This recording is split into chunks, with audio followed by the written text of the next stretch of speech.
Now, many of you, I'm sure by now that you'll remember that Nio sold an all-time high monthly deliveries in August, and that was so amazing. That was so great because not only did we see a all-time high to the when it comes to the overall Nio deliveries, but also it's a brand. ONVO and Firefly saw an all-time high when it comes to their monthly deliveries. The Nio main brand, it was the only brand under Nio that did not, of course, produce an all-time high, but the two sub-brands, they did very, very well, giving Nio's total deliveries, including the sub-brands, to hit an all-time high, which was just so great. Now, there is a report that shows exactly, of course, how many cars did Nio produce for the month of August. There is a report that shows Neo's performance in terms of when you look into the cars that they are currently producing. And these figures honestly are very, very interesting, especially looking at where we are headed when it comes to Nio production. Especially not knowing that not only is Nio planning to get an all-time high monthly deliveries yet again this month, but in Q4 it guarantees that we'll see an average of 50,000 deliveries, which is something unforeseen. So to see Nio already making it to this list that talks about the car companies that are producing the car company producing cars in China, it's something that is very, very interesting. Now, before we dig deep or we get to that list, please like this video, please subscribe. It takes me some time to make videos like this, and honestly I would appreciate those that have not subscribed to subscribe this video, to like this video. It's also important that you also like this video so that at least this video can be spread out to as many Nio investors as possible, to show them the kind of good performance that Nio is putting and where Nio is headed in terms of the performance in the near future. So please like, please subscribe if you've not done so.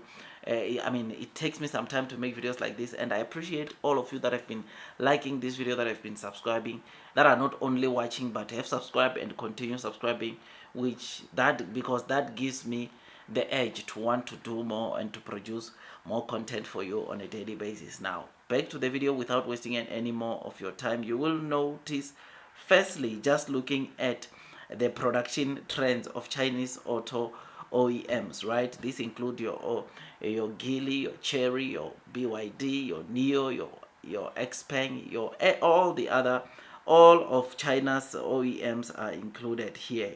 In August, you will notice that there were around 2.8 million cars produced, right? The production was set at 2.8 million, which we have covered, I think, onto a video also highlighting the NEF penetration and all that. Now, from this, or from that 2.8 million, in terms of the actual sales, the same 2.8 million was sold, but obviously you will notice there that in terms of sales, the number of cars that were produced in August are lower than the number of actual cars that were sold in August. This simply means that in July probably there were surpluses that were sold in August, which is why you will see the total number of sales that have been more than what was actually produced in August, which is something that is very, very good. You will know that China is expected to sell 32 million cars this year, and from that 32 million we are expecting to see 15.5 billion being new energy vehicle cars. I think we have discussed that. I've done a video discussing or going into detail about that, which is something that is very, very good. Now, going to the list, going to the OEMs or to the companies that are producing these cars, you will notice there that when you talk about the sales ranking, this one I think I've also shared with you previously. You will notice that the company that did the most was BYD, which sold 374,000 cars, which was a 0.4% increase year over year. You've got the Tesla Shanghai, which had 83,000 units sold in August, right? Then Xiaomi, before Xiaomi, there's Xpeng, which sold 338,000. You've got Tesla Shanghai, which had 83,000 cars, which was down 4%. You've got Xpeng, which obviously sold 38,000 cars, which is 168% increase year on year. You've got Xiaomi that sold 36,000, of course, which this was a 604% increase year over year.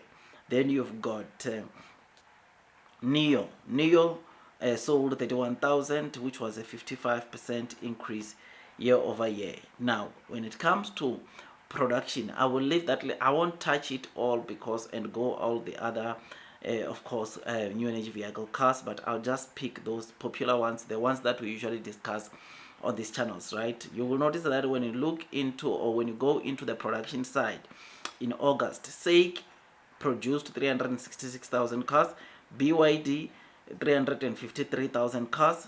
It was for SAIC, it was 44% increase year on year. BYD, it was a 3% decrease from last year, right? You've got Tesla Shanghai, they produced 75,000, 14.7% decrease from last year. You've got Leapmotor 59,000, 111% increase year over year. BMW 50,000, 14.3% decrease year over year. Xpeng produced 45,000. It was 182% increase year over year. Xiaomi produced 37,000, which was a 511% increase year over year. Nio, our very own Nio produced 26,000, which was an 8.4% increase year over year. So this is how the production was looking at the top 20 China auto OEMs, right? The Nio is right there at the of course 18th spot, both on production and also on sales. But I can guarantee you, rest assured, this month is going to be the next level. We don't know when you will be at, but honestly, I cannot wait, because in Q4 Nio should easily be producing 60,000 cars, which will put them somewhere to close to top 10. But again, we'll have to wait, we'll have to see what will transpire. But this is what is currently happening in China, and when I saw this, it was very, very interesting to see Nio being part of the mix, because it tells us where Nio is at. But knowing the fundamentals, knowing where Nio is headed, it's very, very interesting to see where Nio will be on that list. Let's say for the month of December, right? Because December, if you look in the previous years, especially in that chart of the productions and the sales also, you'll notice that in Q4, November, December, when you look into production side, that is the month, or those are the 2 months where production is so high.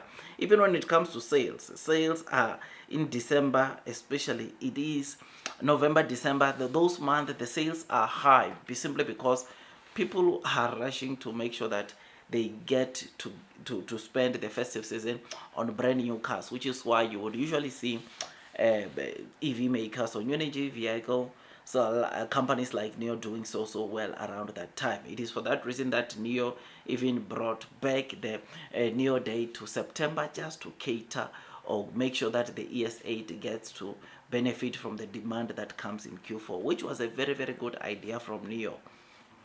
So I am happy, honestly, which was a very good idea for Nio, and I think it's going to work perfectly fine, because they will have an opportunity at least 3 months to be able to do the most with the orders that they would have received from the ES8, unlike launching this car or this type of car in during New Day in December, and they don't even get to see or benefit from the orders that are logged in by after New Day, which last year you will know very well that it came on the 24th of December.